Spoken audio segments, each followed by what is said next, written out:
Welcome everybody to For Better or Worse, episode whatever. I'm here again with my boy Matt. 12. There you go. You're gonna get a soft one of these, right now. Yeah. It is early in the morning, long night, up researching, up doing stuff, watching just an amazing basketball game, as they all are right now. But yeah, we got some NBA, some MLB, and then we're gonna wrap it up real quick this morning. Keep things interesting though. We're talking about the NBA right up front. Celtics win by 25. I think it's absurd. These NBA games right now, it's absolutely absurd. I don't even want to talk about it, honestly. You put it on the sheet, but I don't even want to talk about it. It's just gross. It's more absurd that other teams it's not like one team just blowing them out by 40. It's like they take turns blowing each other out. Yeah. But it's just it doesn't even make any sense. I understand you didn't have Smart and Horford, but they were winning the first half, get obliterated in the third last game, and then this game it wasn't even close. Marcus Smart took 22 shots. He's making up for the game before. That's not even fun to watch. They're up 40 at one point, I think. Yeah, it's gross. It's just gross. We do have a game tonight. Warriors, Mavs, lines -6. So that means then the Mavs are going to win by 40. Yeah, you might as well do Mavs 31 plus just because. I guess that's the play.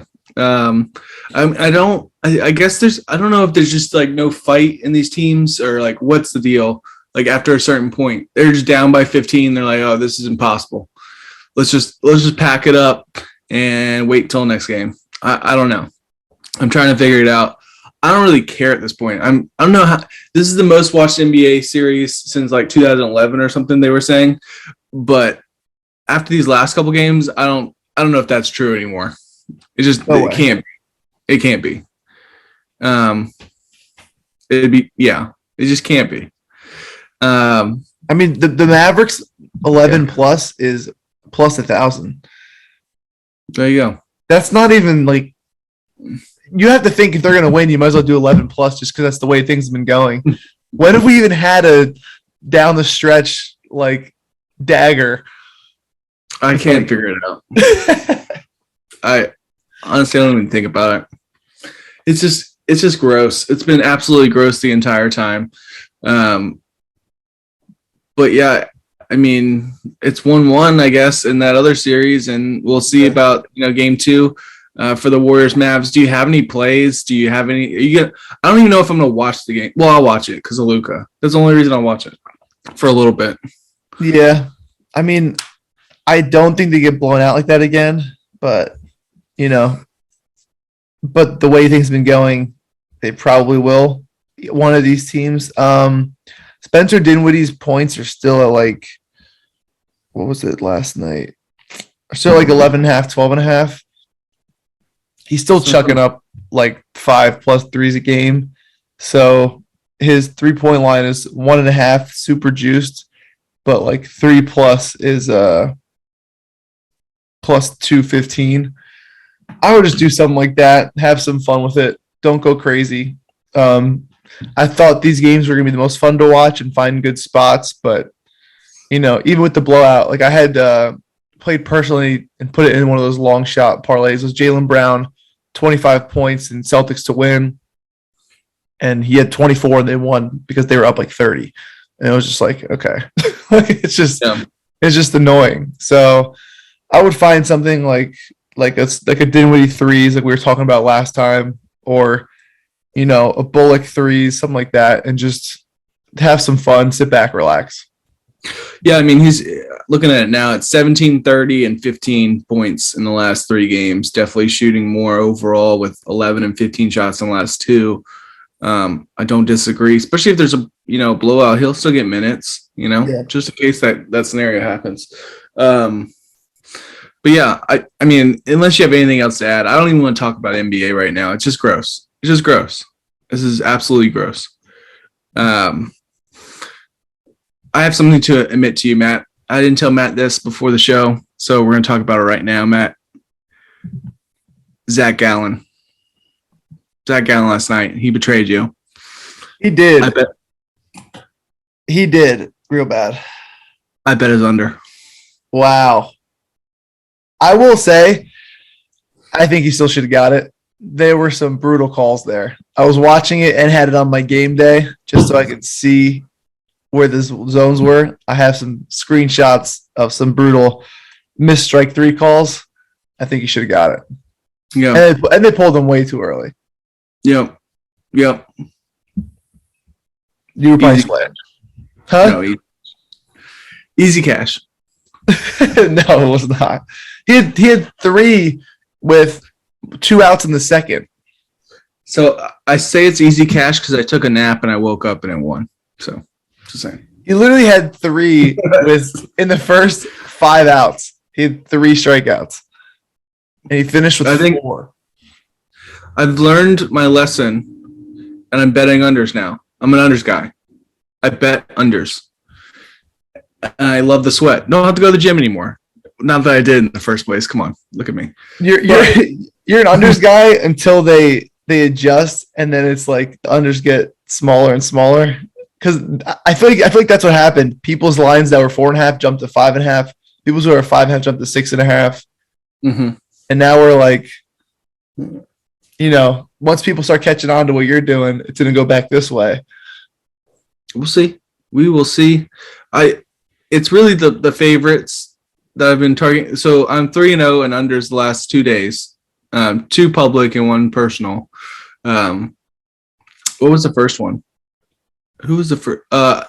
Montgomery. Burns. Oh, Burns. Well, yeah, I didn't even play that one, but that one would have been under too. I was just too slow. So Burns was the first one. His line was just 8.5. It was ridiculous, absurd line, and he already pitched to him. Didn't get it the first time. It just made too much sense to go under. And then I took that theory after Cole. Who was it? Cole, Lopez, Scherzer. There's more. Burns, obviously.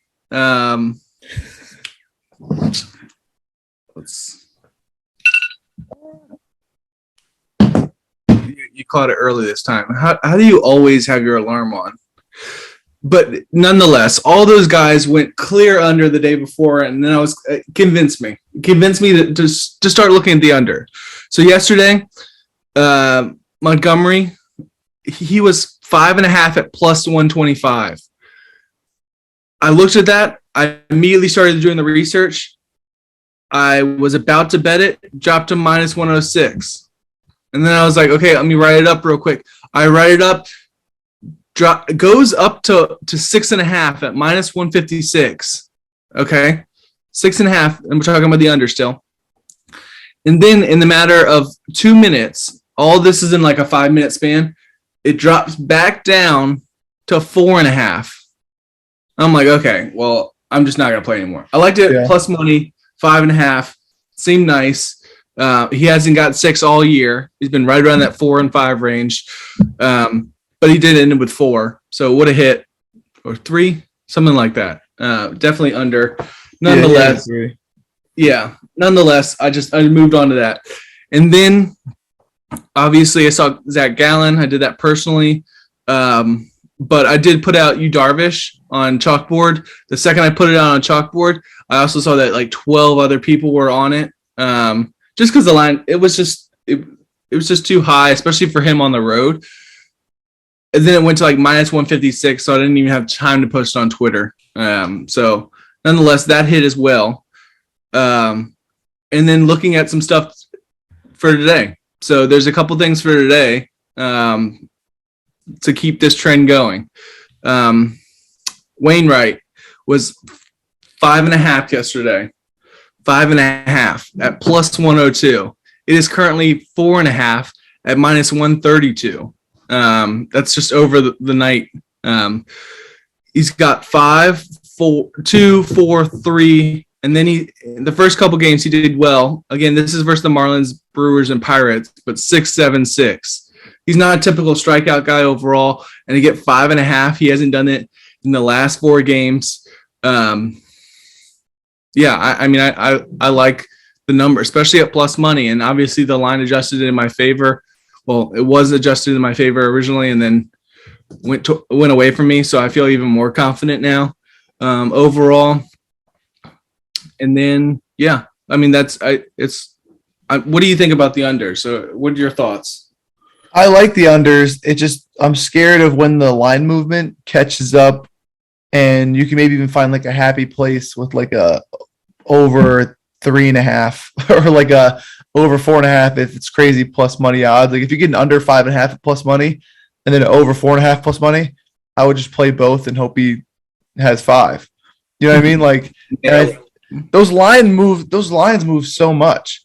Like it's like the FanDuel odds on pitcher strikeouts move the most I've ever seen. So I mean, I think there are chances that you'll get something like that, but I mean, from now on, like you might as well stick with the unders because even we were talking about McGill, line was 5.5, and we were like, oh, let's not touch it because he's had like 6, 7, 8, whatever. But I was like, the Cardinals don't strike out a lot, and we got, we stayed off. The dude had 3 at 6 and a third inning, so something's going on. Maybe they replaced the balls or something. There are less strikeouts; they don't move as much. But I don't know. I mean, it's definitely due to the public market. I think everyone's betting over strikeouts. Every article I see on gambling Twitter is over strikeouts. I think the lines move. Like Corbin Burns is usually 7.5. Line was 8.5 last time. I think they're all getting bumped up a strikeout. So until people correct the market, you're going to see a good opportunity for some unders. Yeah, I mean, you have public money going towards these plays overall, and that's really what's affecting things. I think overall, as well as people being on it, big names and stuff like that. I mean, John bet Zach Davies 5+ strikeouts the other. Remember that? So it's like you got guys. People love the over strikeouts, the laddering the strikeouts. I get it; it's fun. But at the end of the day, if the books are catching on and keeping these unders, you might as well tag along for a little bit. Yeah, no, most definitely. Another one that Urias was at 5.5 last night.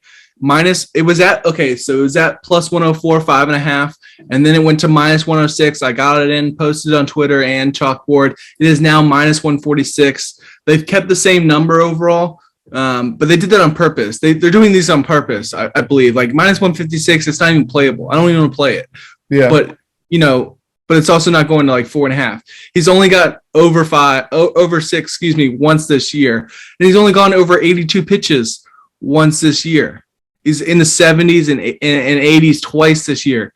That was the part that really surprised me. I thought he was 90s to 100 pitch count, but no, clear in the 70s and 80s this entire season. Going up against the Phillies, who he just played and just had 3 strikeouts against, and now the line's 5.5. Like that made no sense to me whatsoever. So again, I hit it up. That he did get shelled last time. So, I mean, I just this is the way for me. This is the way. Unders. Unders. I'm gonna continue to hit these unders. I mean, do you think you're gonna hop on this train, or what? It's a social experiment for me right now. I wanted to just troll and do Mania strikeouts because he's never failed me, but I'm not going to do it just because I'm staying away from the pitcher strikeouts for a little bit, unless there's something I absolutely love, even though I would have played the same ones I've played every time. And it's just too much human error from the umpire and too much things that can't go your way. You get a bad strike 3 call or a missed strike 3 call. Now there's a guy in first, say it's a full count. Now you're pitching from the stretch. It creates a whole different inning for you than you'd probably want. So I'm probably going to stay away. And the bases for me, the last 3 bases I think I played. Oh no, I hit Teoscar. The bases aren't doing too bad, but I keep getting screwed with these hard hit singles that just aren't finding gaps.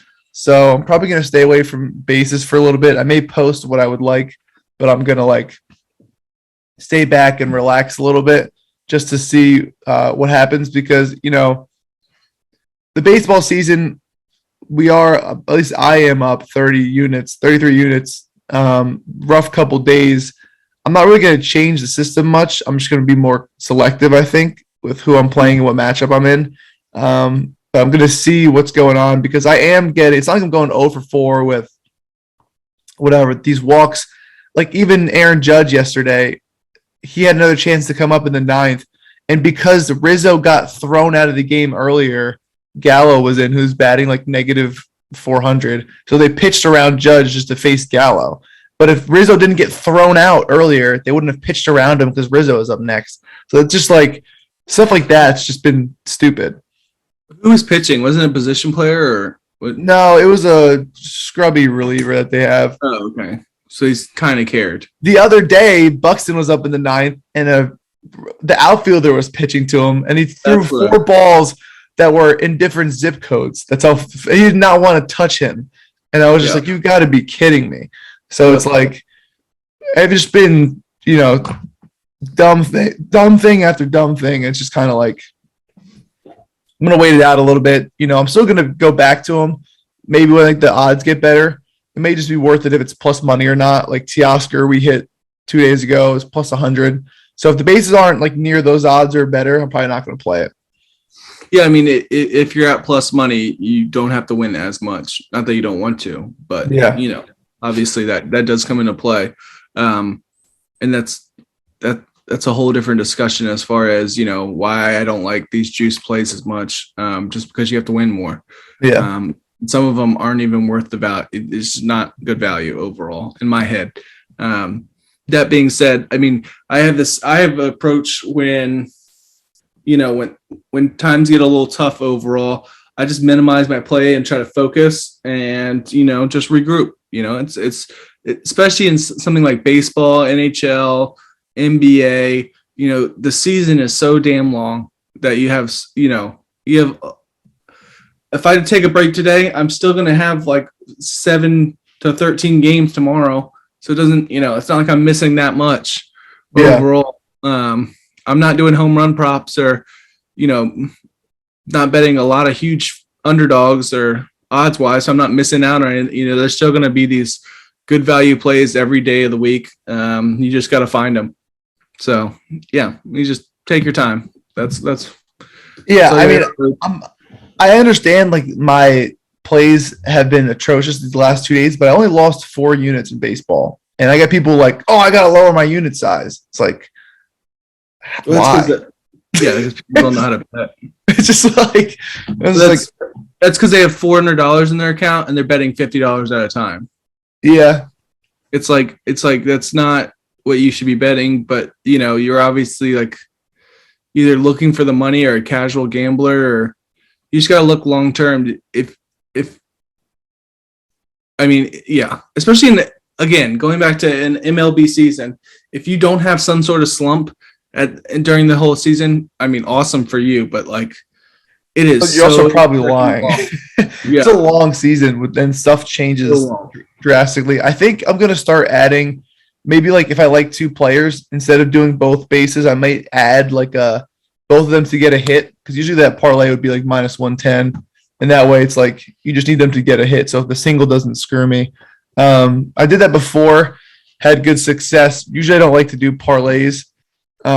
Just because, I could get screwed the other way where like, say I do like, say I do like Lindor and like Judge, and Judge hits 4 home runs and Lindor goes over 4, I'd lose, but I would have cashed the other way. So it's going to be like you're going to get burned a couple times, but I think you got to see which matchup is better, which one's more likely to get a single.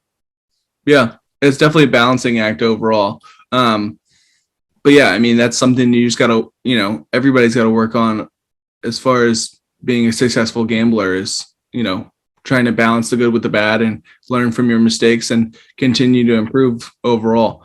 I'm going to continue this experiment as far as the unders, getting back to that. and we'll see how it goes. I'm going to keep a little spreadsheet, and we'll just track it until the end of the month. And if it just continues to go, I'm just going to continue to ride it.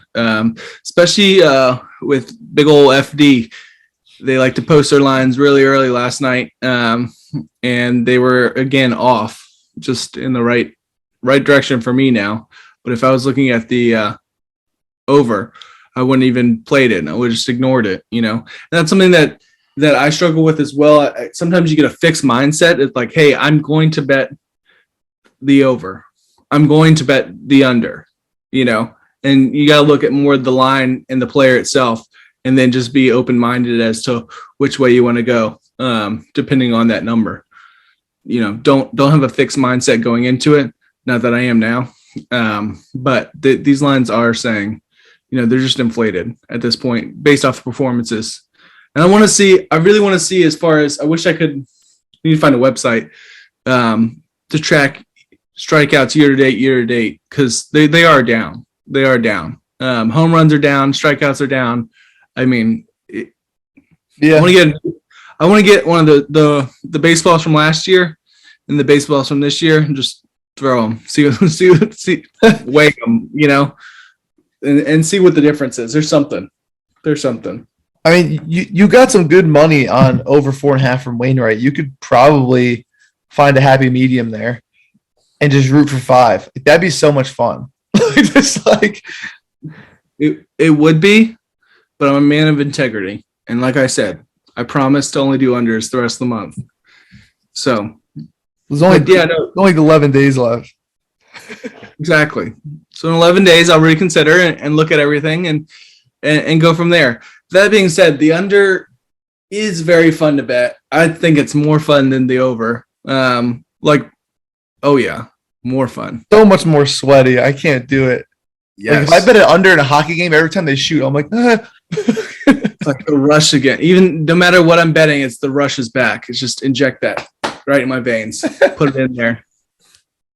Yeah, it's definitely, it takes some balls. I'll give it to you. Yeah. But one thing I don't look at as much, and I should, is these umpires, whether they're pitcher friendly, hitter friendly, and that. But they come out so late that it's like the lines are already like all over the place at that point. So who's that one guy, that the Velasquez, something like that? Angel Hernandez. Yeah. You should get over. You should never bet under on that guy. Yeah, he's trash. He loves to do this. He's like the equivalent of like the charge call in basketball, where he's just waiting to give someone one of these. I heard he's a really nice guy. Don't care. You do your job well. Do your job well. This is a $1 billion industry. You need to do your job well. The fact that they don't have, this is a whole nother rant, but the fact that they don't have, robots, lasers, sensors, whatever you want to call, it's 2022, people. Like, my gosh. What do we do? They're still calling like balls in the dirt calls against Aaron Judge, and as a Mets fan, it's pissing me off. Yeah. Are we not doing can we not have like a challenge each inning? Like a quick challenge, boom. It's like take 2 seconds to you can see them tracking it on the replay and all the graphics and everything, but apparently that would be too much work, especially in critical calls. Bases loaded, full count, and then you just 2 outs, boom, ball in the dirt, nothing.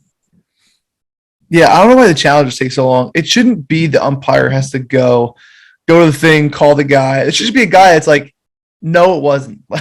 Yeah, you literally just it just comes up on the screen. Everybody sees it. No, yes. He's literally just waiting for that guy to review it anyway. So what does he even have to go over there for? Yeah, why isn't he just watching the game? Just watch the game. He should get an earpiece and just be like, "Hey, buddy, that was a bad call. All right, I'll fix it." Yeah, I'll keep an eye on it. We gotta have something. It's I don't. If you get the players mic'd up, the umpire should. What is he gonna be like? I don't want anyone talking to me during the game. Well, these players are mic'd up. You should put a microphone in this umpire's ear and have a guy be like, "That was ball." I do want better microphones for the arguments themselves. Yeah. When they just coaches should always be mic'd up because yeah. the Aaron Boone one on Aaron Judge earlier in the season was hilarious. Yeah. Yeah, that was. He's like, make the adjustment. He's like, you make the adjustment. Be better. Be better. There's some all-time. You know, we should rate the all-time like best head coach ejections. Oh yeah. And just do some commentary on it or something like that. The question is, does the AAA, AA count? Yeah, that guy Wally Backman, the Mets guy, is unbelievable. Yeah, he throws the grenade. You see that one? Yeah, that's the guy. Yeah. I didn't know his name. He's like, I just want to know what I said to him. It's like, Jesus, do you have a flashback right now? He threw all the bats out from the dugout. That's hilarious. You having a flashback throwing grenades like that? Like, what are you doing? Dude, they're like, so funny.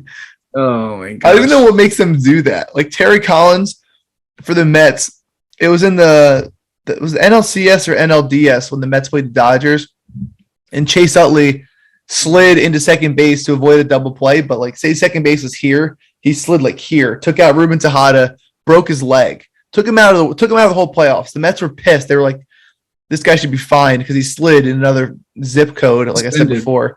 And then the Dodgers rested him the next game because they knew he was going to get fucking beamed. And then he played the day after, and the first pitch, Noah Syndergaard was starting. He threw like this far behind him, and the umpire just ejected him. And Noah Syndergaard was like, it slipped. And the umpire was like, not in this situation. And then like Terry Collins is like 5'2". He came out like screaming, like throwing his hands. And he's like, you got to give us a shot. He's like screaming at him.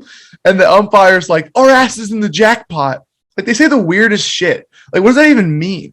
You have to watch that. It is the funniest thing because you realize what they say to each other. And it's like, this is the dumbest thing in the world. Like, do they think that they're recorded? So they try to say like weird stuff. What you do is you get with your pitcher. I mean, you get with your catcher and you just throw high heat. And you have your catcher miss. Yeah. Curveball. Oh, shoot. You just and you just fucking nail them. People used to do it in high school all the time. Yeah. Yeah. Just didn't see it. My bad. It's like in The Longest Yard when Adam Sandler, what's his name? Paul Crew in the movie throws the spiral right at the ref's nuts. He's sitting there. Yep. That's what you gotta do. You gotta love them real quick. Like, hey, we can take you out if we want, or we can take him out. Which one do you want? Like, which one are we doing? I always wanted to see at some Mets games, like Nimmo and other people, they'll like tap the umpire's leg as like, hey, what's up? Like with their bat. I wonder if they just fucking like swipe his leg out from underneath. Yeah, that's another thing. I don't know how I tweeted this the other day. I don't know how umpires don't get decked. Like, like some of these guys just like the Bumgarner thing. Yeah, I would have. Just look at him like, yeah, like what the hell are you looking at, dude? Like, you got a staring problem? To take the dick off my forehead? What is going on? I think Bumgarner said like, "I'm gonna kill you" or something like that. Yeah, I mean that's, and I don't disagree with him. Like that's the right decision. Like he's like, "I'm gonna kill you." Life. Yeah, like what is going on? I did not know I'm getting a hand massage right now while you're staring in my eyes, you freaking weirdo. Yeah. One thing I hate is when, for those of you guys who don't know, if the player checks swings, the umpire can be like, oh, he went around. Or he could ask the first and third base umpire based on whoever's batting if he went around or not. Yeah. I hate the umpires that are like, no, I saw it. Gives him one of these, he went. And it's like, you see the review, it wasn't even close. Like, why don't you ask the guy? Like, you're allowed to ask him. Like, even if you know 100%, why don't you ask him? It takes 2 seconds for him to go like this. Yeah.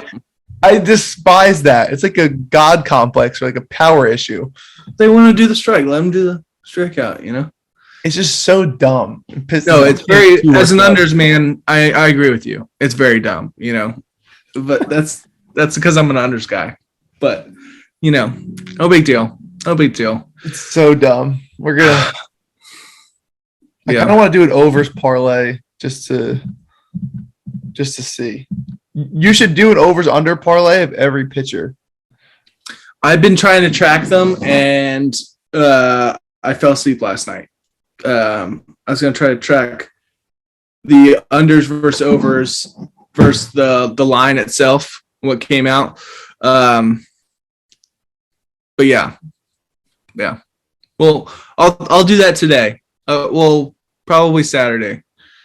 I'll have more time Saturday. I'll look at all the lines, write them down, and then track the stats for the day and just see which, really I want to track line movement and see where it comes out versus where, because especially after like last night, that live movement's pretty crazy. So I got, Wainwright 5.5 again, which I thought was a ridiculous number. It should have been 4.5 at plus money. So 5.5 under 5.5 at plus money, and then it goes all the way to in the course of from 1 a.m. to what is it now 8 a.m. in the morning to 4.5 at minus 132. So I mean, what happened in that time frame? Did that many people bet on it, or do they just like learn their mistake, or what's going on in their head? And I think that we need to get Paul on here because Paul works for FlashPicks Paul. I don't even know if you know this, Matt. You know him? Heard of him? Heard of him. So I've talked to him a little bit. FlashPicks Paul used to be a bad guy. He used to do all the trading. They call it trading in England.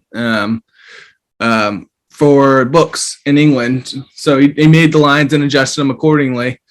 So he's got a big brain. And I think that's going to be one of our next guests. Shane was supposed to come on today, but that's my bad. He'll be on next week, more than likely. But yeah, I think Paul needs to get on here and we'll have a great discussion as far as how the books work. And we'll just go from there. Yeah. Hopefully we have some better basketball to talk about next time. Yeah, I mean, it's just like I avoided it on purpose. It's just gross. I will talk about basketball again when a game is within 10 points. Yeah, promise. Tell you, Mavericks 11 plus just because. I'm not betting crap on that game. Just because. I'm not. Well, we'll see. What's the Luka line at? They get adjusted. It's probably 36. No, it's probably 34. No, I mean, he had 20 last game, man. Let's see real quick.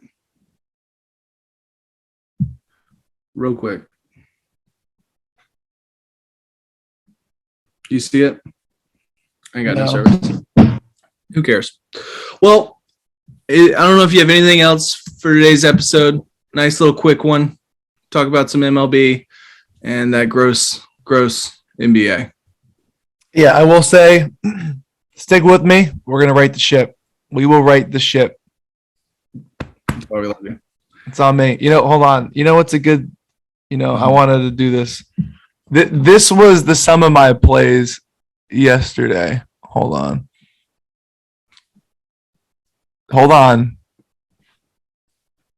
Guys, if you want to log out now, it's probably not even worth it. Go ahead, but make sure you like and subscribe.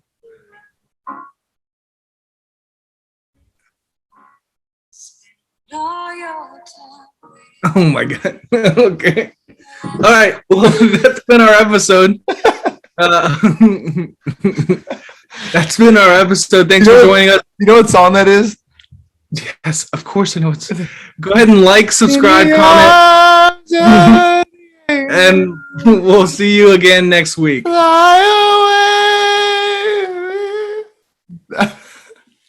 right. Perfect.